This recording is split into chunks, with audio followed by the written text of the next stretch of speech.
Not role, role. బొక్క కాదు, బొక్క. కర్ర ఇచ్చి మరి పళ్ళు రాలగొట్టించుకున్నట్టుంది ఎవ్వరమని వాపోతున్నారు మన ట్రేడ్ పండితులు. జస్ట్ ఇప్పుడే నితిన్ అన్నయ్య చేసిన దారుణాన్ని చూడడం జరిగింది. నితిన్ అన్నయ్య మెగా ఫ్యాన్ అనుకుంటా. యాక్టింగ్లో వాళ్ళకి ఏమాత్రం తీసిపోలేదు, ఎర్రగా తీశాడు, మెగా ఫ్యాన్ అనిపించుకున్నాడు. ఈ సినిమాని మెగా పిఆర్ టీం అంతా బాయ్కాట్ చేస్తామన్నారు. ఇప్పుడు సినిమా హిట్ అయితే శిరీష్ రెడ్డి సారీ చెప్పాడు కాబట్టి వదిలేశామని క్రెడిట్ ఎత్తేస్తారు. ఫ్లాప్ అయితే శన్నమన్నయ్యని అన్నందుకు మేమే ఫ్లాప్ చేశామని జబ్బలు సరుస్తారు. వీళ్ళ పనే బాగుంది. ఇక సినిమా ఎలా ఉందంటే తమ్ముడు అనిపోతే థియేటర్లో వేసి కుమ్ముడే, నాన్ స్టాప్గా చావుగొట్టి చెవులు మూశాడు. ఈ సినిమా చూశాక చాలామంది థియేటర్స్ వైపు వెళ్ళడం కూడా మానేస్తారు. నితిన్ అన్నయ్య కొంచెం రెస్ట్ తీసుకుంటే మంచిదేమో, ఒక 10-15 ఏళ్ళు అయితే బెటర్.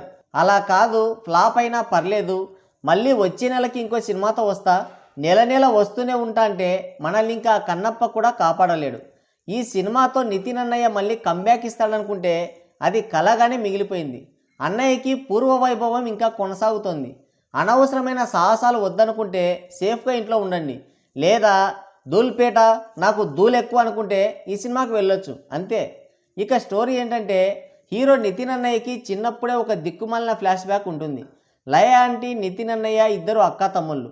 లయ ఆంటీ ఎవడో పనికిమాలని లవ్ చేసి లేచిపోదామని ఒక లెటర్ రాసి వాడికి ఇవ్వమని నితిన్ అన్నయ్యకి చెప్తుంది. కానీ నితిన్ అన్నయ్య వెళ్ళి వాళ్ళ నాన్నకి ఇస్తాడు. అది చూసిన వాళ్ళ నాన్న లయ ఆంటీని బండకేసి బాది ఇంకో హౌలాగాడికి ఇచ్చి పెళ్లి చేస్తాడు. దాంతో లయ ఆంటీ ఇంకెప్పుడు మీ దరిద్ర ఫేసులు నాకు చూపించొద్దని చెప్పి వెళ్ళిపోతుంది. కట్ చేస్తే 25 ఏళ్ల తర్వాత ఈ పనికిమాలిన ఫ్లాష్ బ్యాక్ నితిన్ అన్నయ్యకి మళ్ళీ గుర్తొస్తుంది. ఇక గుర్తు రావడమే ఆలస్యం. వెంటనే హీరోయిన్ అక్కయ్యని వేసుకొని వాళ్ళ అక్క కోసం వెళ్తాడు. ఆమెనేమో అంబర్ గొడుగు అనే కొండ మీద ఒక జాతరలో ఉంటుంది. మరోవైపు విలన్ అన్నయ్య కూడా లయ ఆంటీ కోసమే వస్తాడు. మళ్ళీ ఈడికి ఒక పనికిమాలిన ఫ్లాష్ బ్యాక్. ఇన్సూరెన్స్ డబ్బుల కోసం ఫ్యాక్టరీని తగలబెట్టేస్తాడు.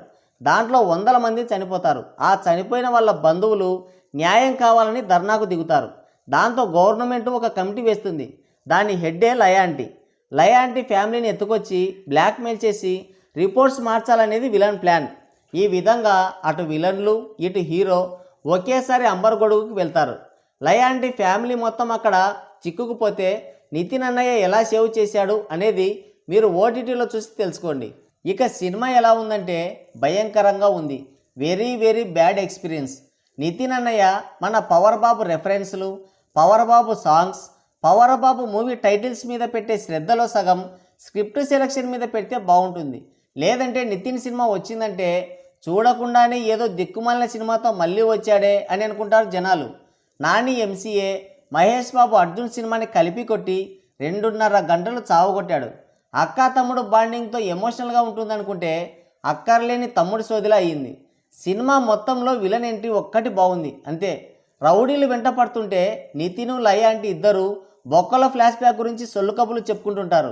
సినిమా చూస్తుంటాం కానీ మనలో ఎలాంటి చలనం ఉండదు. సినిమా థియేటర్లోనే ఉంటాం కానీ సినిమాకి మనకి ఎలాంటి సంబంధం లేనట్టే ఉంటాం, ఒక టికెట్ సంబంధం తప్ప. ఆ ఫైట్లు ఉన్నాయి, మరీ కామెడీగా ఉన్నాయి. షూటింగ్ అయ్యి అవుట్పుట్ వచ్చిన తర్వాత చూసుకోరు.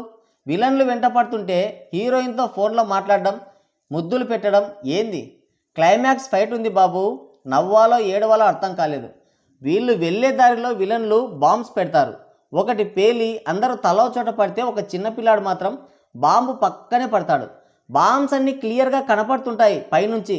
వెళ్ళడానికి మధ్యలో దారి కూడా ఉంటుంది. కానీ నితిన్ అన్నయ్య ఆ బ్రిడ్జి మోటుకు చివరికి వెళ్ళి నడుస్తాడు. థియేటర్లు అందరూ పగలబడి నవ్వుతున్నారు, ఏంట్రా ఇది అని.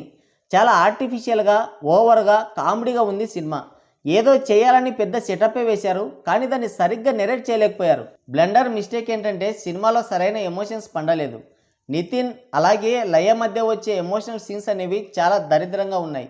ఏదో అక్కకి కష్టం వస్తే తమ్ముడు సాయంగా నిలబడ్డాడు, అండగా నిలబడ్డాడు అన్నట్టు కాకుండా ఎవడో దారిన పోయే గొట్టంగాడు అనుకోకుండా ఎదురై ఏదో తనకు తోచిన సాయం చేస్తున్నాడు అన్నట్టుగా ఉంటుంది.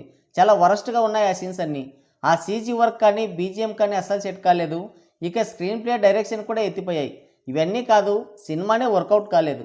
ఓవరాల్గా చెప్పేది ఒకటే, రివ్యూ వద్దు ఏమొద్దు, మా చావు మేము చేస్తామనుకుంటే హ్యాపీగా సినిమాకి వెళ్ళండి. మరి తమ్ముడి సినిమాని మీలో ఎవరైనా చూసుంటే దానిపైన మీ అభిప్రాయం ఏంటో కింద కామెంట్ చేయండి.